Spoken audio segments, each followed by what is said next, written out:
Damn, welcome back, Uno Night. And yes, if it wasn't obvious, I am ill. You could probably tell from my voice, so please bear with me. Anyways, the main focus of this video would be keepsakes and the actual bonuses you can get from some of these. And if you're not familiar, there are different types, right? There are 7 different types, and it doesn't matter if it's a strength type, a keepsake, an intelligence type, or a dexterity type. They all follow the same 7 ones, right?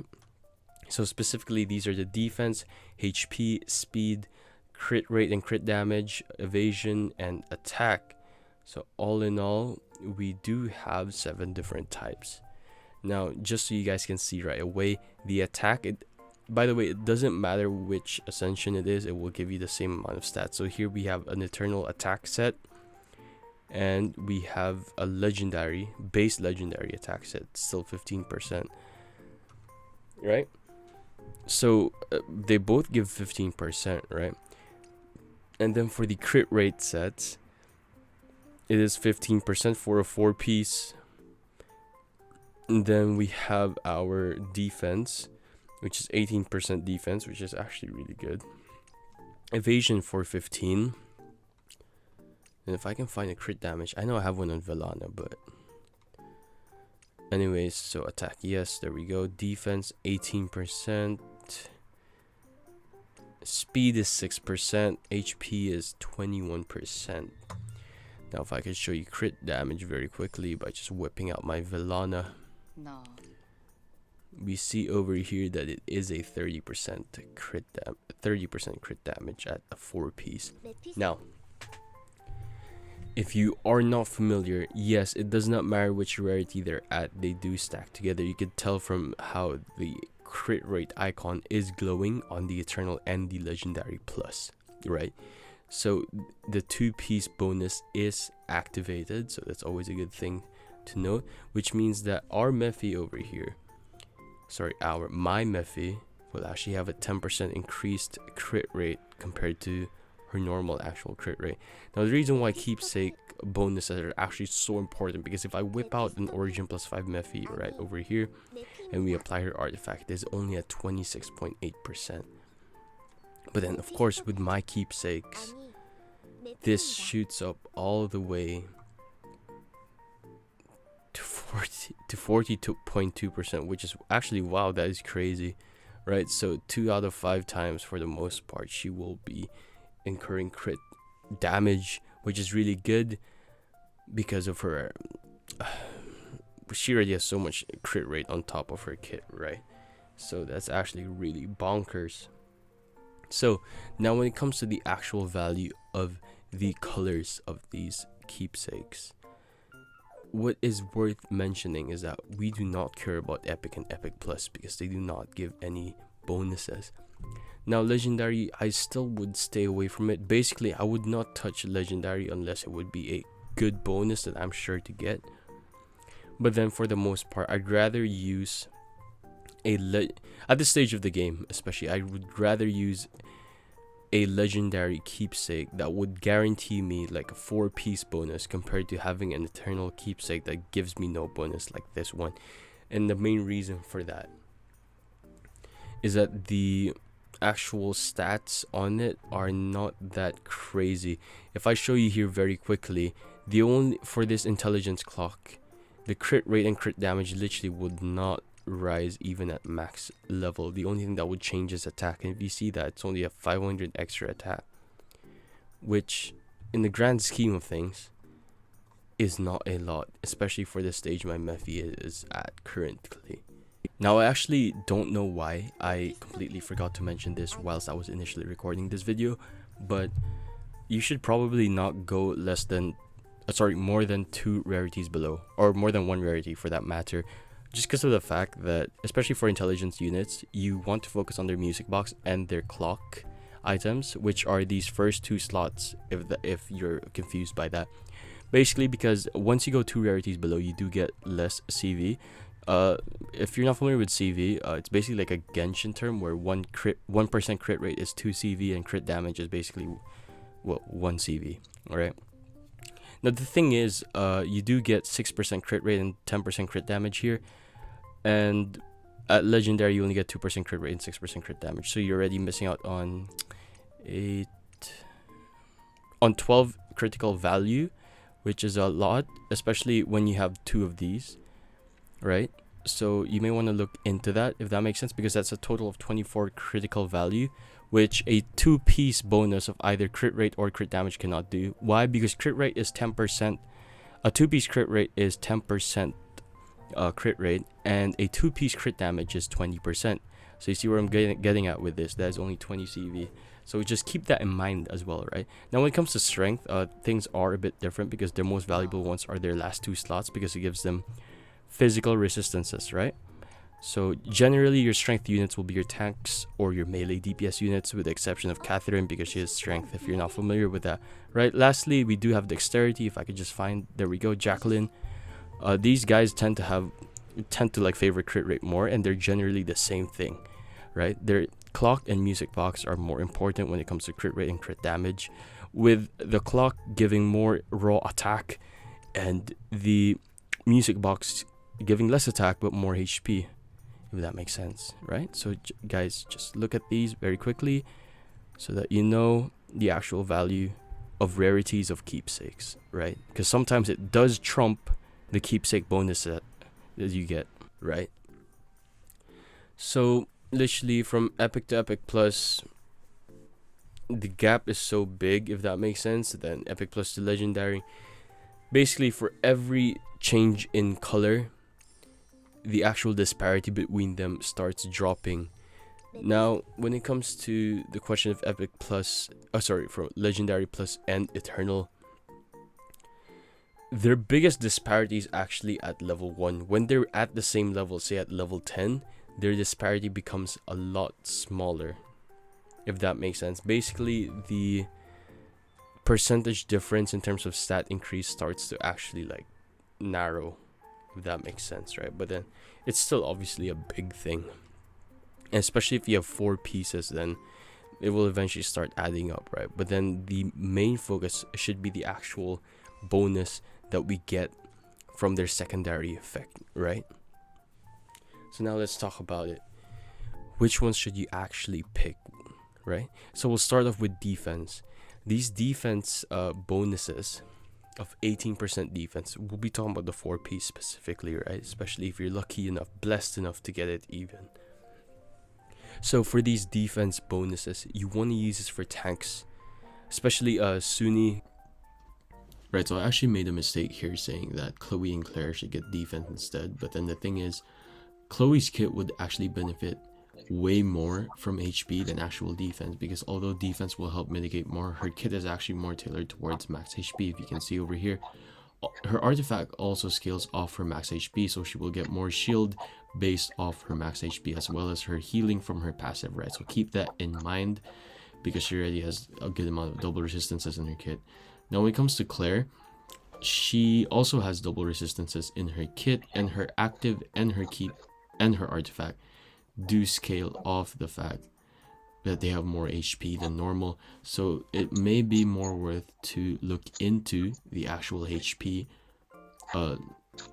keepsake bonus instead of the actual defense one, because yes, it does mitigate more damage, but then you'll get a lot more heals from this, because they already have so much double resistances that adding any more defense may just be redundant. We'll talk about the HP ones in a bit. Now the reason why I want defense on Sunni is because Sunni is, contrary to popular belief, because of her artifact, she's actually not that tanky. That's why she's not used as much, and the reason why she's not used as much is because of her lack of defense buffers on herself compared to, like, say, Petra, because Petra has an 80% defense buff to herself as long as she's isolated, and Adrienne literally just gets defense per unit around her, right? So that's already bonkers enough. Literally the only thing she gets is HP recovery over time, and if you get 20% more HP, then it's really not that big of a deal. You'd rather want to mitigate more damage, and that's why you want to go for the defense set instead, because, well, I forgot to show you there, but even her shield scales off her defense, and you know, that's why you'd want more, because you want to sustain even more, right? Now when it comes to an HP set, would actually be more useful on units that scale off max HP, such as Aira and even some healers, right? So for example, Talia's expected heal would become 16.94%. So let me just show you. 16.94% of the normal, 14% just from her active, just because of this 21% extra boost, because her heal actually scales off her max HP, right? So just an extra 3%, but note that this is on every single unit on the battlefield, right, on your team, and her HP pool isn't even that bad already, to be fair. Also very good on Petra and Adrienne, since they already get defense buffs, and Petra's ult scales off her max HP. If I could show you very quickly. Petra. Alright, I actually want to talk about this ultimate very quickly. So this cannot be greater than 300% of Petra's attack. Let me just tell you this much. When you look at Petra's ultimate, there is a limit of 300% of her attack, but she actually does not reach this, since there is no issue. I've already done the maths for this. Even when you multiply this by 1.21 and then you get 14% of it, yeah, it's not going to exceed 300% of her attack. Although I'm not sure if this is like conditional, or like even after crit it's not allowed to surpass that, but I highly doubt it, if that makes sense. If I find out, then I will let you guys know. Now, what I want to get next into is speed, right?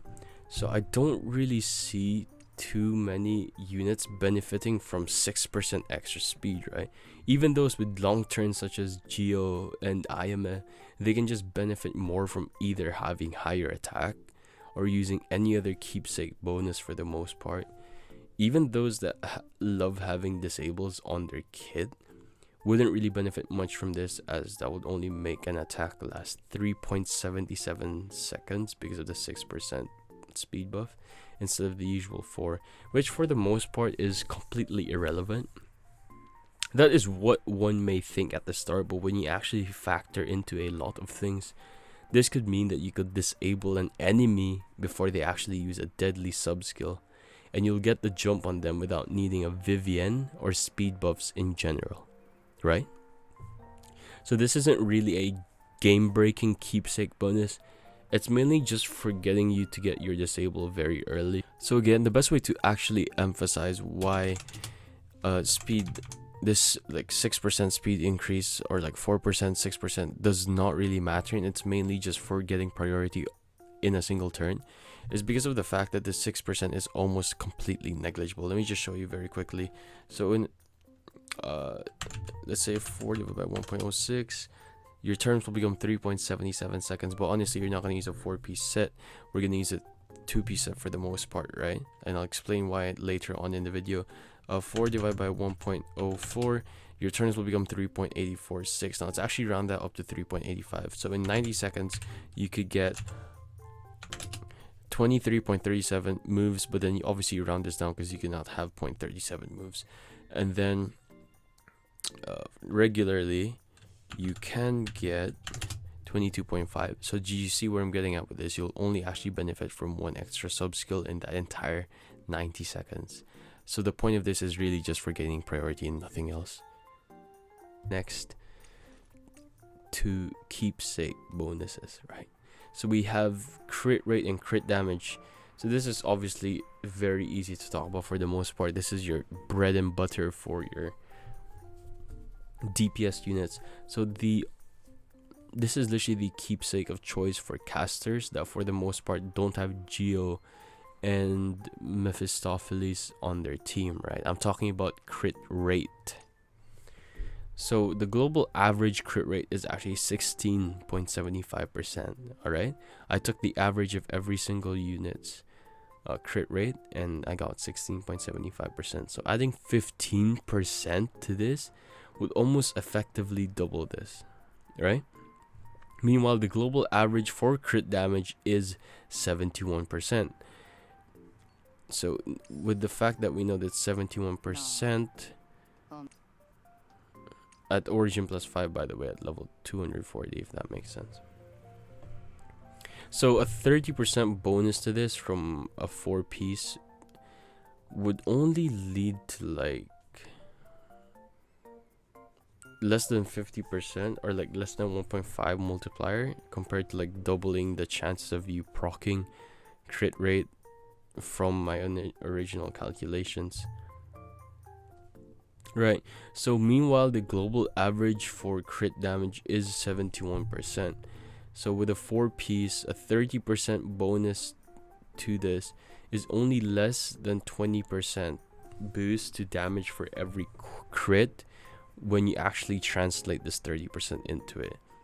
So if that makes sense to you, you understand why crit rate could be the actual go-to for most DPS units. But again, if you have a lot of crit rate stacking, for example units such as Vivian, then crit damage is the way to go.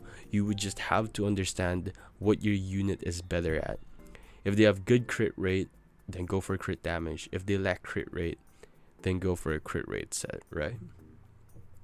So yeah, in some cases I would recommend getting crit rate for better RNG, right? However, in cases where you need RNG in your favor and a lot of damage, crit damage is the way to go. Basically, if you're a masochist and you would just keep on resetting until you get crit everything anyway, then crit damage is the way to go, just to min-max your damage. So yeah, this is the crit damage is probably the go-to for units such as Vivian, Mephistopheles, and teams with Geo, amongst others, right? Also, the best one for Villana pretty much is crit damage. So yeah, stay away from crit in. And the last thing is to stay away from crit in general for damage over time units, and I would rather go for attack percent scaling, because damage over time does not crit, sadly, right? So evasion, not something I would normally recommend, right? But a keepsake bonus I would actually recommend having a swap ready for.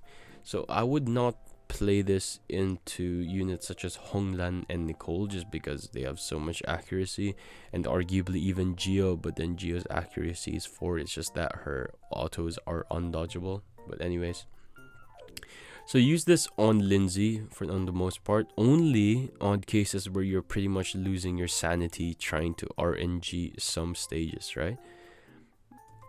So you can pair this with Talia and possibly a tank to have decent evasion, but the average evasion of all 5 tanks is 7.